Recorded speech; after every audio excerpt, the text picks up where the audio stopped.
The overreaction to the it is whoa, I screwed up the whole open. Oh well, we'll keep it. It is Locked On Jazz for the 12th of January. The whole overreaction to losing to Detroit in Indiana has gone way too far. Let's reset the barriers, make sure we understand what's really going on, and understand where our Utah Jazz sit before a tough one back home against the Cleveland Cavaliers. It's all coming up on today's edition of Locked On Jazz. Pow.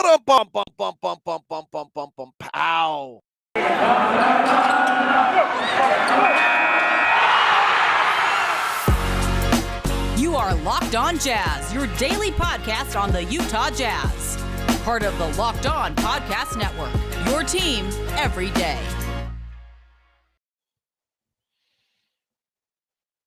Well, I started that about as well as you can start the broadcast. The Jazz played the second half defense against Detroit. So sorry about that. I'm David Locke, radio voice of the Utah Jazz, Jazz NBA insider. This is Locked On Jazz, your daily podcast on the Utah Jazz, giving you insight, expertise, geeky numbers, and hopefully making it way better to be a Jazz fan each and every day. Thanks so much for making Locked On Jazz your first listen of every single day. We are free and available on all platforms.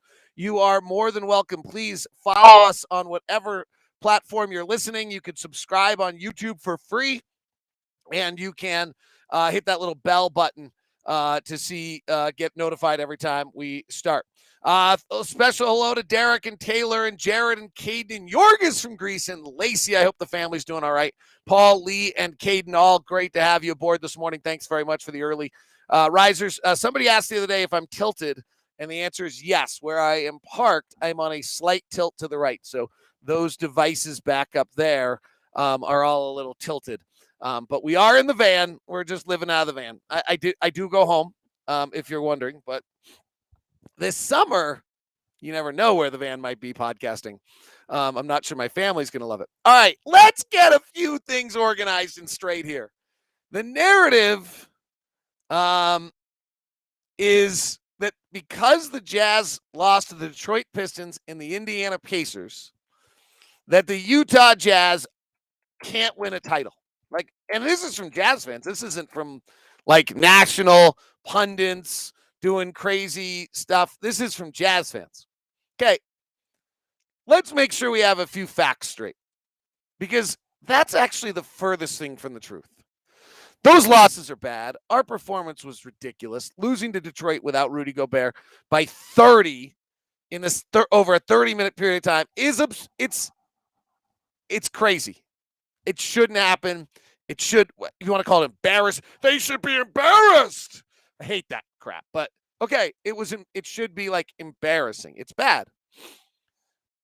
But the Golden State Warriors are not a title contender if Steph Curry's out. The Clippers currently are not a title contender without Kawhi Leonard. The Nuggets are not a title contender without Nikola Jokic, and they're not actually even a title contender without Jamal Murray, but they sure are with him, right? The Lakers are not a title contender without Anthony Davis or without LeBron James, and LeBron James is way better than Anthony Davis.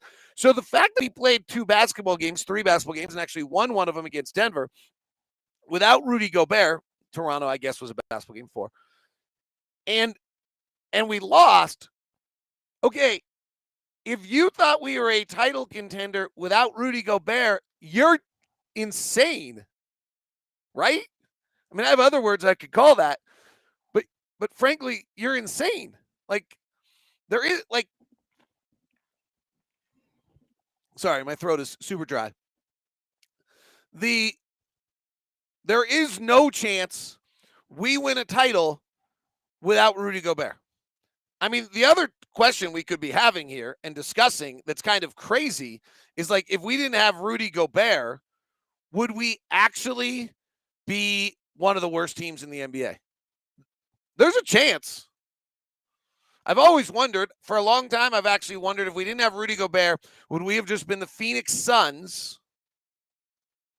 prior to them getting Chris Paul? And then Donovan Mitchell would be victimized unfairly, as Devin Booker was unfairly for having numbers on a bad team. Now Devin Booker's thought of as being brilliant the way Donovan Mitchell is thought of being brilliant, which is the accurate depiction of both of them. So this like next step that I've got on my Twitter timeline, I've heard some people, I've heard some pundits, no kidding. Last year, the Brooklyn Nets were not a title contender without Kyrie Irving, with James Harden without a hamstring. We're not a title contender if Donovan Mitchell's got a sprained ankle either, by the way. Right? Like, this is, we talked about it yesterday. Like, we're a beautiful crystal ball. Our crystal ball has been perfectly put together. Perfectly. The front office, used by the coaching staff, perfectly. It is not a crystal ball that has an unbelievable ability to transform in different manners. Okay? I'm not sure a lot of teams are. You know, frankly, Memphis' run without Ja Morant this year is about as impressive as anything I've seen in the NBA. The Warriors beat us without Draymond Green. Not great, but they're not beating us a lot without Steph Curry. Right? And give Memphis credit, by the way. They just did to the Warriors what we couldn't do, which was beat the Warriors without Draymond Green. All right, now, that right there, that's a real talking point. The fact that we've lost to Chicago, lost to Miami twice, lost to the Warriors, our only good win is against the Milwaukee team that didn't have anybody on the floor.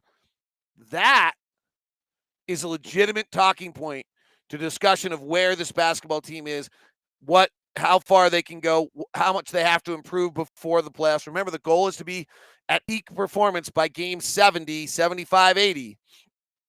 Those are the things. That's a very legitimate discussion. Last night or 2 nights ago in Detroit, 3 nights ago in Indiana, no. We knew that. Did it put on display in a glaring, disturbing manner our weaknesses? Sure, only if you had just decided to completely ignore what those weaknesses were and what we knew they were, right? Like, there's really no more disturbing and glaring example of our weaknesses than Game 6 against the LA Clippers, when they just put their head down, drove at us, and then in transition, we didn't build a wall and slow anyone down at all. So that's a bad loss in the standings for seeding. Indiana's a bad loss in the standings for seeding. Orlando's a bad loss. It's not great to have lost to Detroit and Orlando this year. Like, those are hard ones to come back from. We always talk about that. There are things about this team that are a little different than what we've seen before. We're losing halftime leads in a way we didn't used to. We're losing to below 500 teams in a way we didn't used to. Those things, probably legitimate discussions about what's going on with our club. And I don't even want to say like we didn't use, like, I actually think that's even, I'm trying to find the numbers if you can't tell. You know, I don't even know if to say that's actually even fair to say like we didn't used to, like we didn't last year when we had the best record in the NBA. But last year when we led at the half, we were 41-4. This year we're already 22-6. Last year when we led after 3, we were 45-2. This year we're 26-4. Last year interestingly, against above 500 teams last year, we were 21-13. This year we're 15-7. Now, what that tells you also is that last year we only lost, and this is another myth that's out there that just has to be absolutely expelled from people's minds, is that last year we only lost 7 games all year to teams who are below 500. We do not lose games we're not supposed to. That's not true. This year we have. This year we've lost 6 games to teams that are below 500. So that's where we're different. So if you want to be trumpeting the concern is the lack of a good win, the lack of holding leads, the lack of what feels like a consistency throughout games that's different than what we saw last year. Now, it could be all sorts of things, frankly. That could be a veteran team that, you know, last year really had it rolling, and this year it doesn't have it rolling in the same way. And at times it's, you know, frankly, the season gets old and you throw up some dogs. Like, it happens. The other one is, I had said on this podcast, I would point out that we had a dog coming. Now, I thought by skipping Toronto, we might actually get away without the dog. But that might have been it in Detroit. All right. We're going to review some other notes on this, and then I want to take your comments, and your calls, your chats in the chat room as well, as we are coming to you live from who knows where in the van on Locked On Jazz. Thanks very much for making us your first listen of the day. Today's show is brought to you by my friends over at Murdoch Hyundai, located at 4646 South State Street, also located in Logan and in Linden. So great to have you aboard, have Murdoch aboard as a sponsor of today's program and of Locked On Jazz. The Murdoch family's been so good to us throughout, and getting to know Blake has been an absolute pleasure. Great lineup of cars for you as well. The Elantra won the North American Car of the Year for a reason. Super impressive on their part. The Sonata is one of the most favorite sedan cars I've driven. We bought 2 Santa Fe's for our kids. Yeah, I know that sounds really ritzy and fancy, and it is, but if you've ever driven with your kids when they're 16 years old and realize how crappy of drivers they are, you then go do the research and you say, all right, what's the safest SUV that I can get my kids in for a reasonable price? And you come up with a Hyundai Santa Fe. If you're wondering, that's how that works. And then you call Blake and you say, Blake, I need one. And then you call Blake again and say, I need another one, because I got another kid turning 16. And my kids are spoiled because they get new cars because their dad is freaked out that they can't drive. That's what happens there. And so far, so good. They have, I have a guy I know. He wasn't a good friend. I actually thought he was kind of a, who used to just say, I don't understand what's so complicated about this. Just tell the kids not to hit something. Okay. It's a pretty good rule. Like, it is. It's actually the key of all driving. Don't hit something. That's the key to the whole thing. Today's show is Murdoch Hyundai. If you're going to stop by, you want to see any of our guys, feel free to drop me a email at dlock09@gmail.com, and I'll help you out. Today's show is also brought to you by our good friends over at Built. It's that time of year. I'm there. The holiday stuff is kind of caught up on me. I'm a little heavier than I want to be. It's time. Good idea. Throw the Built bars. I've now put the Built bars back where all my candy is.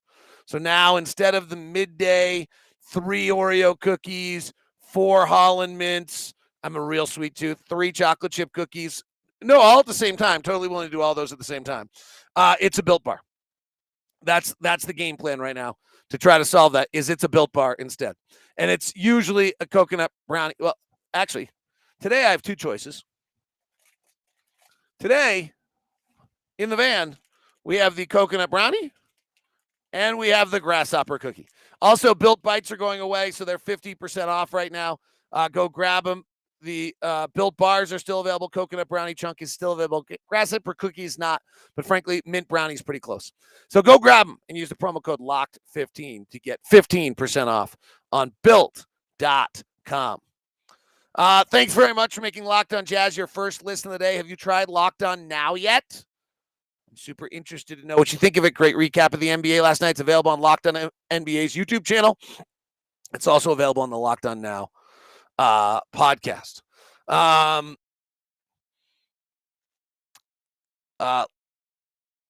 Let's see what here's our first chat room.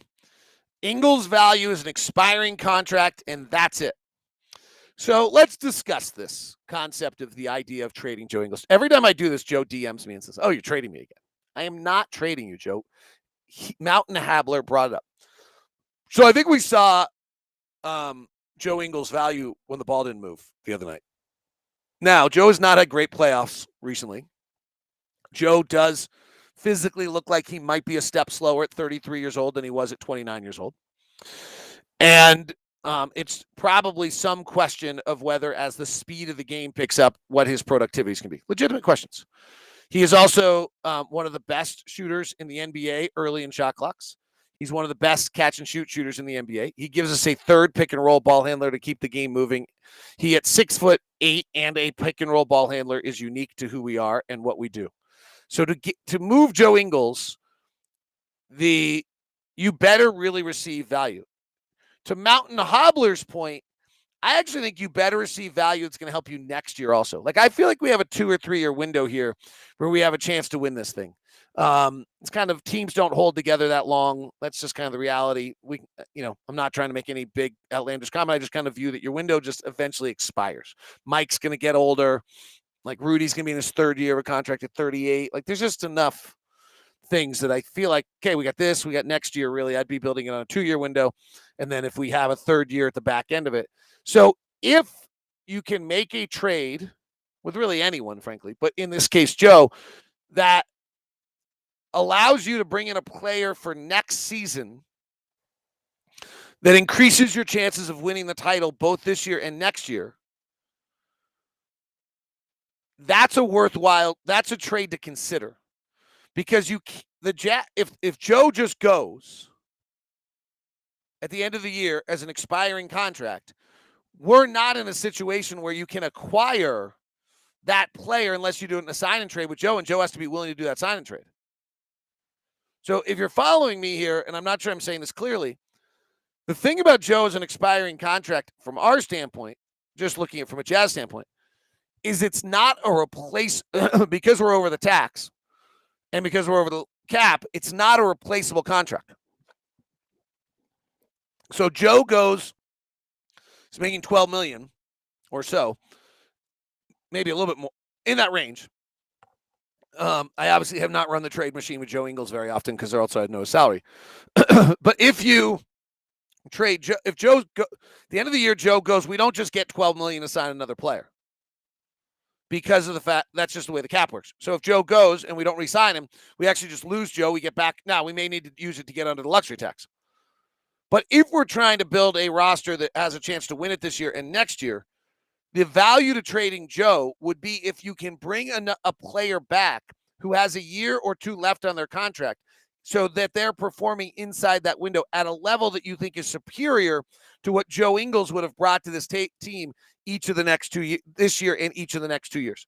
That's not an easy thing to do. What Joe Ingles brings to this team is wildly important and high value. So that's what I'm trying. That's the play there. Now, I don't know our luxury tax situation entirely and what we're willing to do and how long we're going to be in that tax and whether we're willing to be a repeater. And there's all sorts of aspects. And Ryan and Ashley Smith have been really pretty unbelievable in what they're willing to spend for this team right now. So that's, let's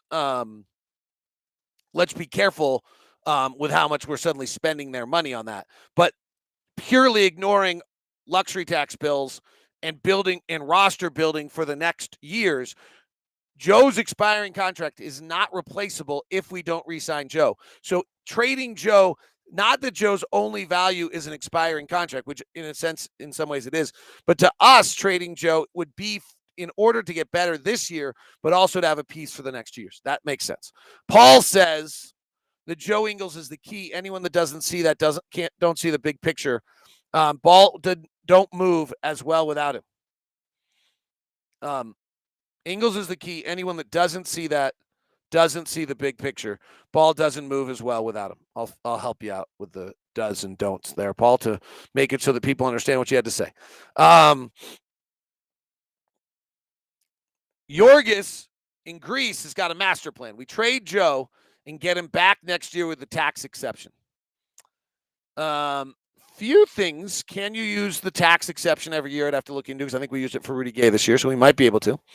And that's an interesting idea because you trade Joe, and then is he not so bitter that he's willing to come back and play for you again? Is an interesting note. I wanted to back up one little kind of numbers aspect of things here about my opening comment of today's show. In regards to the idea that because we lost to Detroit and Indiana without Rudy Gobert, that we're somehow broken. And therefore, we're not a title contender. Okay, the number one plus-minus player in the league right now is Nikola Jokic. The difference is plus 23.2. When he's on the floor versus off the floor at Denver. 10 points better offensively, 13 points defensively. Just incredible. He's the MVP. That team would be literally without Jokic would win 10 games. Steph Curry is number 2. Steph Curry is plus 21.9. They're 12.6 points better offensively and 9.4% defensively. We cannot sit on one side of the table and tell you that Rudy Gobert is one of the 5 most impactful players in the league, like we all preach to be and want the rest of the world to understand how great Rudy is, and then turn around when Rudy doesn't play and say, see, we're terrible. Rudy this year is plus 12.6. Offensively, we've been about the same with Rudy on and off the floor. And defensively, he's in the 98th percentile. He's minus 11.3. Interestingly, the only players who play a lot, whose teams is different defensively, is Nikola Jokic. Jokic actually has become good enough defensively that Denver is 13 points worse when he's off the floor. Then Rudy, of players who've played at least 1,000 possessions, is next at 11.3. And then Domantas Sabonis in Indiana, which is interesting when they talk about trading him. And then bizarrely, D'Angelo Russell is the next one in that group. Steph Curry, actually, they're way better defensively too. Okay. So, right, we can't sit on one side. This is not new, right? Last year, the number one player in the NBA with an on-off plus-minus differential was Rudy Gobert. Last year, when Derek Favors or whomever was on the floor instead of Rudy Gobert, we were in our that was he was the biggest differential in all of the NBA. And so, that's the telling stat there to all this. There's no other way to look at it. Last year, players, Draymond Green was plus 15.1. Rudy was actually plus 14.6 in non-blowout minutes. Okay. Like, if you're missing that guy, you're not good, right? So we don't need to go too crazy on some of this today. Today's show is brought to you by Prize Picks. Prize Picks is an absolutely fabulous, fun DFS, daily fantasy sports game. It's the best NBA game on the market. You actually can interact NBA and others, but Prize Picks offers you NBA props more than any other DFS operator. Offers all the superstar players as the bench players. Handful of minutes. I wonder if you guys prize picked it out the other night when we went to Toronto. I told you to. Offers any prop you can think of: points, assists, rebounds, threes made, etc. All of the users that deposit,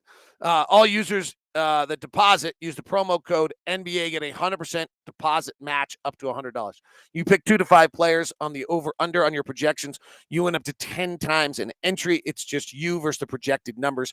Prize Pick allows mixed sports entries as well. So if you want to do something with the playoff games and a game, you can do that. Entries can be made in 60 seconds or less. Go to prizepicks.com. Use the promo code NBA. That's prizepicks.com.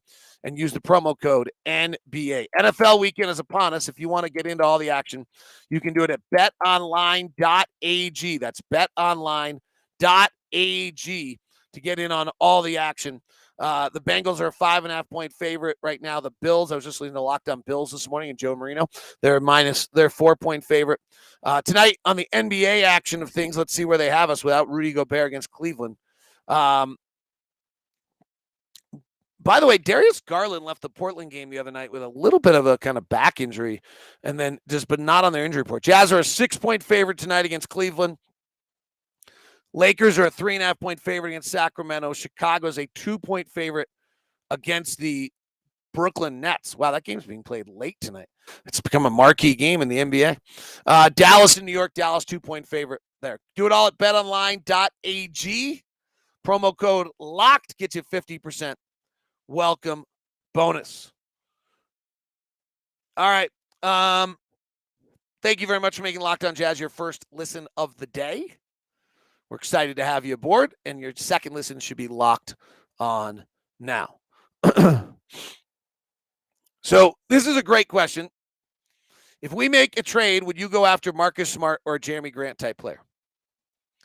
So, all right, let's just look at both those for a second. And let me ask you, they're both really good players. I don't think we actually have a package that can get either of them. But Marcus Smart is shooting 30% from 3. He's a career 32% three-point shooter.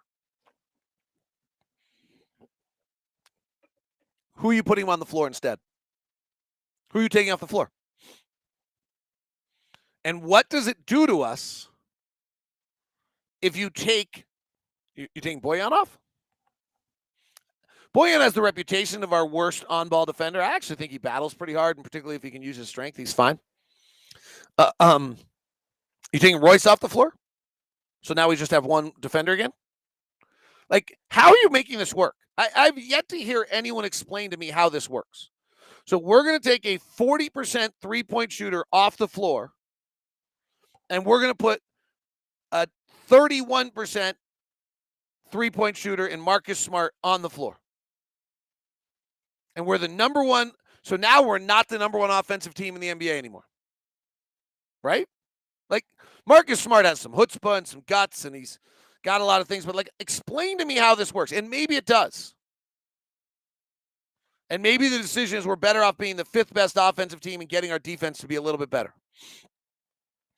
The other thing I worry about is in the playoffs, what people do is go and hunt people out defensively. They find the matchup, they switch, they get the matchups, they hunt it out defensively. And if you put Marcus Smart on the floor, great. Can't they still hunt out who they want in their matchups other than Marcus Smart?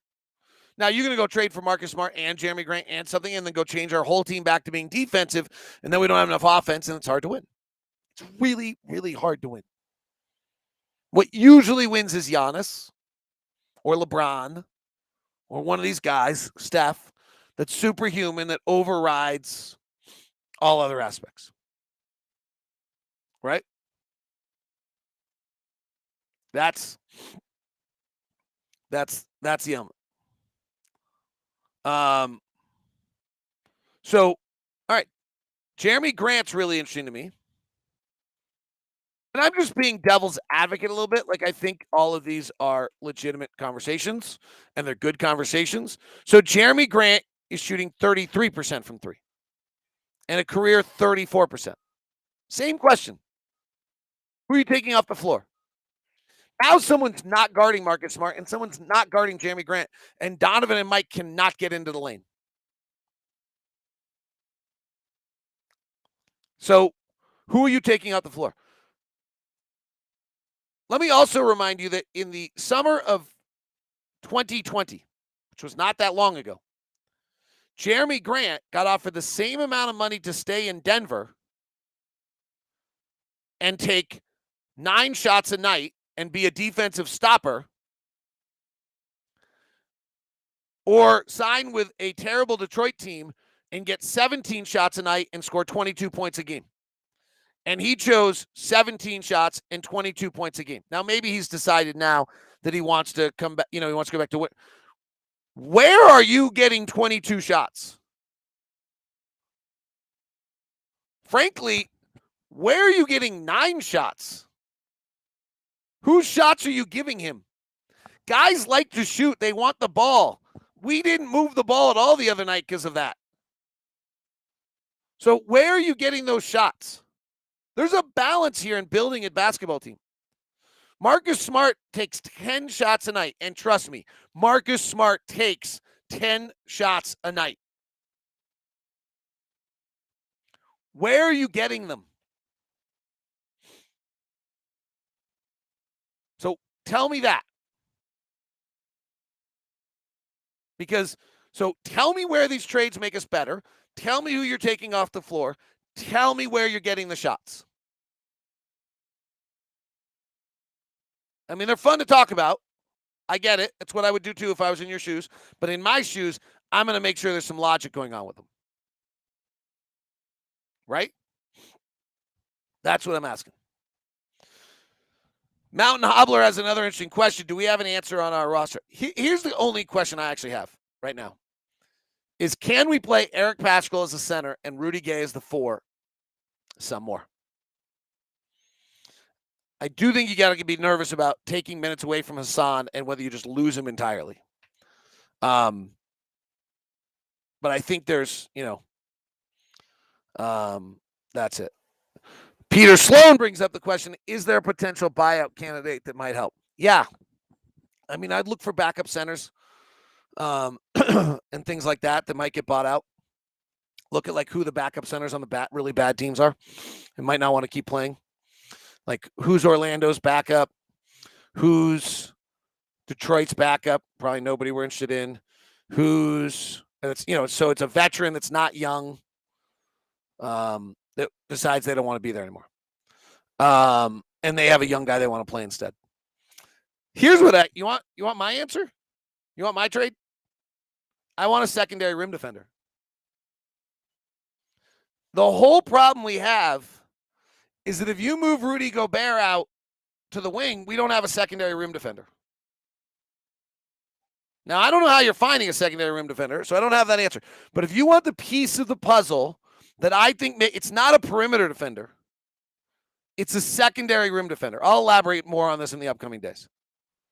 But you're going to go play Reggie Jackson, Terrence Mann, Nicholas Batum, Paul George, whoever else they had on the Marcus Morris Sr., play 5 wide. Rudy's got to guard one of the corners. You drive, Rudy comes, we got to rotate better, right? But then what happens if somebody else can come also? That would be massively important to us, but I don't know who that is. They're not easy to find. Secondary rim defenders will be the most valuable things defensively in this league over the next decade. I've said it 1,000 times. I'll say it again. That's Locked On Jazz. Thanks very much for tuning in. Have a wonderful day.